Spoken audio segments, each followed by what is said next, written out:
जय भीम इंडिया में मैं चेतना आप सभी का स्वागत करती हूं। बढ़ते हैं खबरों की ओर। महाराष्ट्र के वाशिम जिले के वसारी गांव में सूखे की बदहाल स्थिति के कारण ग्राम पंचायत ने गांव को बेचने की घोषणा कर दी है।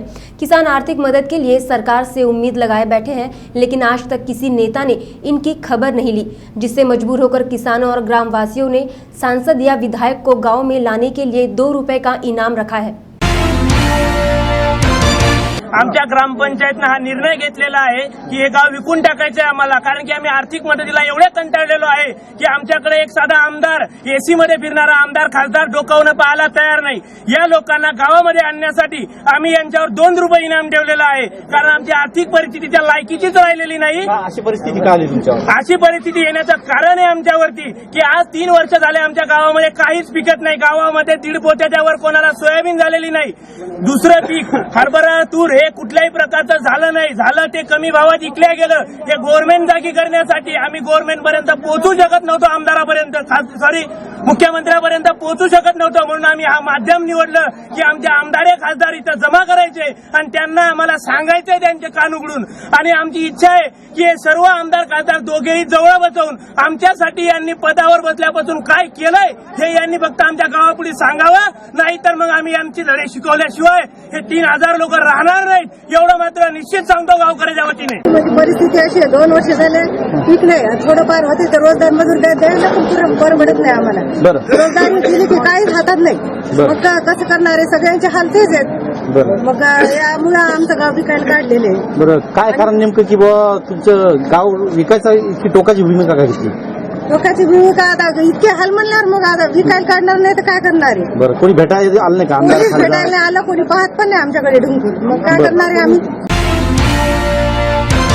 महानगर पालिका द्वारा नागपुर में यशवंत स्टेडियम के पास डॉक्टर बाबा साहब आम्बेडकर का शताब्दी स्मारक बनाने की मांग को लेकर बहुजन समाज का एक प्रतिनिधि मंडल मनपायुक्त श्रावण हर्डीकर और महापौर प्रवीण तटके से मिला और उनके ज्ञापन सौंपा। बहुजनों ने 14 अप्रैल के पूर्व कार्य की शुरुआत करने की बात कही। नागपुर कॉरपोरेशन के आयुक्त श्रावण जी हर्डीकर, इनसे 4-5 महीने पहले नागपुर के बाबा साहब डॉक्टर आम्बेडकर के चाहने वाले बुद्धिजीवी, डॉक्टर, वकील, इंजीनियर, प्राध्यापक और समाज सेवक ऐसे अनेक लोगों ने उनसे मुलाकात की थी, जिसमें उन्होंने वादा किया था कि पटवर्धन ग्राउंड पे बाबा साहब डॉक्टर आम्बेडकर का स्मारक बनाने का जो अपना रेजोल्यूशन पास किया गया था, जिसमें पटवर्धन ग्राउंड पे बाबा साहब डॉक्टर आम्बेडकर के स्मारक के रूप में एक सुंदर वास्तु बनाई जाएगी, जिसमें लाइब्रेरी भी होगी, जिसमें हॉल भी होगा और जिसमें कल्चरल एक्टिविटीज़ के लिए वहाँ व्यवस्था भी होगी। और उसके लिए उन्होंने 2 करोड़ रुपए का प्रावधान किया था। वो कार्य मैं 6 महीने के अंदर आपको शुरू हुआ ऐसा करके दिखाऊंगा, ऐसा वादा उन्होंने किया था। लेकिन जब एक्चुअल आज हम उनसे मिलने गए, पूछने गए कि आपके वादे का क्या हो गया, तो उन्होंने बताया कि ये बात सरकार के अधीन है, गवर्नमेंट के अधिकार में है, वो अगर करते हैं तो मैं उसको इम्प्लीमेंट कर सकता हूँ। और इसके लिए उन्होंने उदाहरण दिए कि मनु कुमार श्रीवास्तव जी और मुख्यमंत्री जी इसमें मदद कर सकते हैं। जो ज़मीन लीज़ की थी उसकी लीज़ ख़त्म हो गई है और उसके लिए सरकार ही निर्णय ले सकती है। महामानव डॉक्टर बाबा साहब अम्बेडकर की 125वीं जयंती का उत्साह पूरे देश में मनाया जा रहा है। वहीं दूसरी ओर समाज कंटकों द्वारा बाबा साहब की अवमानना करने का प्रयास किया जा रहा है। कोल्हापुर जिले के पन्हाड़ा में कुछ जातिवादी लोगों ने बाबा साहब के भव्य बैनर पर पत्थर फेंके। इस घटना का पता चलते ही स्थानीय बौद्ध जनता ने अपना रोष व्यक्त किया। घटना ही अतिशय निंदनीय आहे। गावकऱ्यांनी पुन्हा गोविंदांनी सगळं हाताळलेली आहे परिस्थिती, त्याबद्दल मी गावकऱ्यांचा आभार मानतो। आणि हे जे कुणी काय केलं असेल त्याला पकडल्याशिवाय पोलीस शांत बसणार नाही, ही गावकऱ्यांना शाश्वती देतो। याच्यामध्ये जी काय कुणाला माहिती मिळाली असेल त्यांनी कुणी माहिती आम्हाला कळवावी, त्याचं नाव गुप्त ठेवण्यात येईल, एवढंच माझं म्हणणं आहे। खबरों के सिलसिले में वक्त हो चला एक छोटे से ब्रेक का, लौटेंगे ब्रेक के बाद।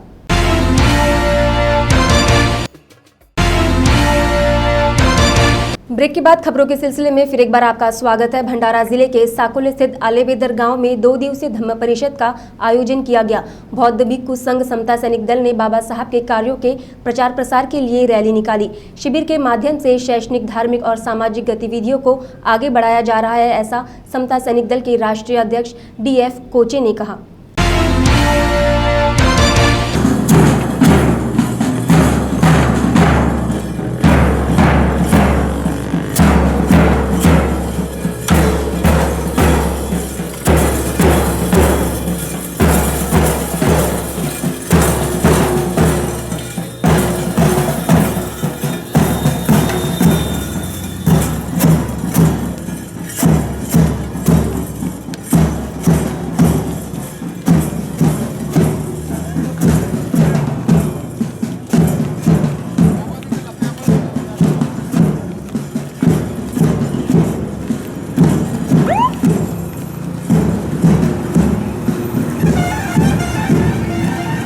ये समता सैनिक दल डॉक्टर बाबा साहब आम्बेडकर ने दिया हुआ है और हमारे अस्मिता का एक दल है, हमारे स्वाभिमान की एक दल है।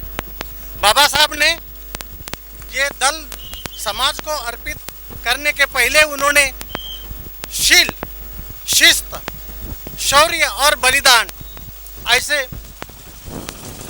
वृद्ध वाक्य ये दिए हैं। समाज में जो हमारा युवा वर्ग है उनके सद्वर्तनी बने, सदाचार बने, उन्हें शील का शिक्षण देते हुए उनका शील संवर्धन करना चाहिए, ये इसके पीछे हेतु है। और इतना ही नहीं, एक शौर्य, ये जो मूवमेंट है ये लश्करी बाना की मूवमेंट है। समाज में जो दलित, शोषित, पीड़ित जो समाज है उनको इकट्ठा करके उनको एक कवायती एक शिक्षण देना चाहिए, उनमें शिस्त लाना चाहिए, ये इसके पीछे हेतु है। इतना ही नहीं तो बलिदान, बलिदान माने त्याग, त्याग की भावना हर इसमें रहे कि अपन कुछ करते हुए समाज के प्रति अपनी संवेदना व्यक्त करें और ये चरवड़ को, बाबा साहब की चरवड़ को आगे बढ़ाए। इसके पीछे में और बाबा साहब का ऐसा हेतु था कि जो आदेश है वो आदेश समाज में लेके जाए और उसमें शैक्षणिक, सामाजिक, धार्मिक ये परिवर्तन करे, क्रांति करे। और इसके माध्यम से जो हमारी इसमें जो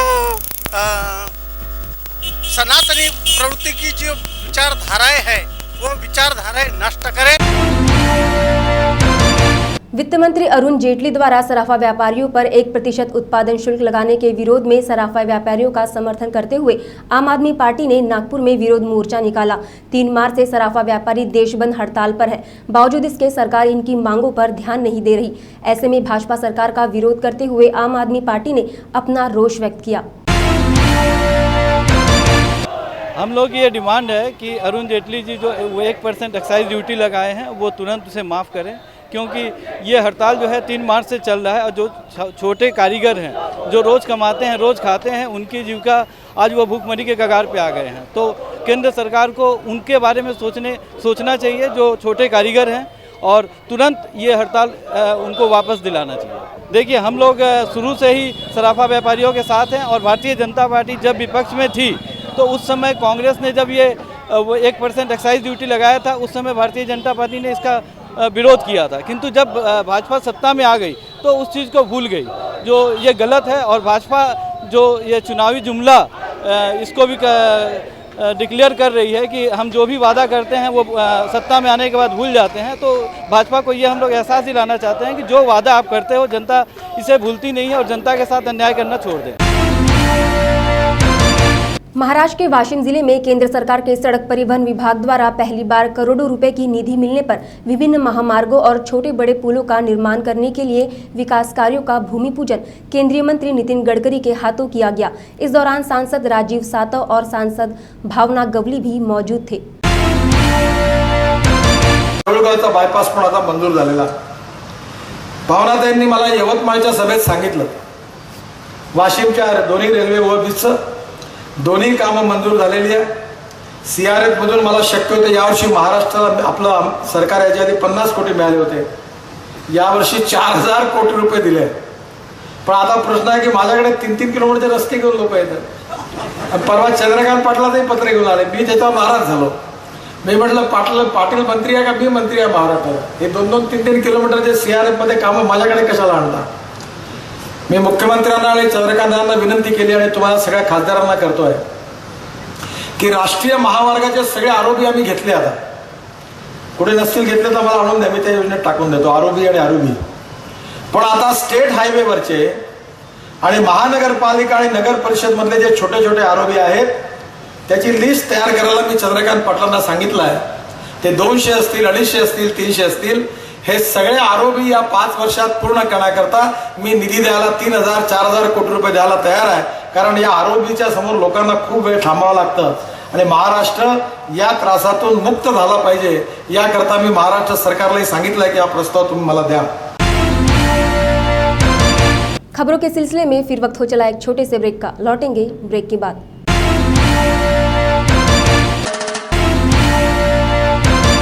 ब्रेक के बाद फिर एक बार आप सभी का स्वागत है। आने वाले 11 अप्रैल को कांग्रेस की अध्यक्षा सोनिया गांधी और उपाध्यक्ष राहुल गांधी नागपुर आ रहे हैं। डॉक्टर बाबा साहब आम्बेडकर के 125वीं जयंती का समापन नागपुर में इन दो नेताओं के उपस्थिति में होगा। सोनिया गांधी और राहुल गांधी इस दौरान दीक्षा भूमि पर जाकर वहां कार्यक्रम में हिस्सा लेंगे। कांग्रेस के वरिष्ठ नेता तथा पूर्व मंत्री नितिन राउत इन्होंने सोनिया गांधी के दौरे के बारे में जानकारी दी। भारत के संविधान निर्माता परम पूज्य डॉक्टर बाबा साहब अम्बेडकर जी की शतकोत्तर रौप्य महोत्सवी जयंती मनाने का कार्यक्रम हाथ में लिया था। उसके तहत उसका प्रारंभ उनकी जन्मस्थली महू से अखिल भारतीय कांग्रेस कमेटी के उपाध्यक्ष और हमारे नेता सम्माननीय खासदार राहुल गांधी जी ने की थी। उसका समापन समारोह इस नागपुर शहर में होने जा रहा है। यह अखिल भारतीय कांग्रेस कमेटी का प्रोग्राम है और उस वजह से यहाँ पहली बार देश के अंदर श्रीमती सोनिया गांधी और श्री राहुल गांधी जी एक साथ आ रहे हैं। कि केवल वे दो ही नेता एक साथ नहीं आ रहे, तो डॉक्टर मनमोहन सिंह पूर्व प्रधानमंत्री, कांग्रेस कमेटी की जो वर्किंग कमेटी होती, जो सर्वोच्च हाईकमांड जिसको कहा जाता है, वो पूरी यहाँ रहने वाली, पूरे सांसद रहने वाले, पूरे देश के जो विभिन्न प्रदेश है उसके प्रदेशों के अध्यक्ष, मुख्यमंत्री, माजी मुख्यमंत्री, विरोधी पक्ष नेता, ये तमाम बड़ी बड़ी हस्तियाँ यहाँ आने वाली है। मेन जो स्टेज है वो डायस ही 175 लोगों का बैठने का है।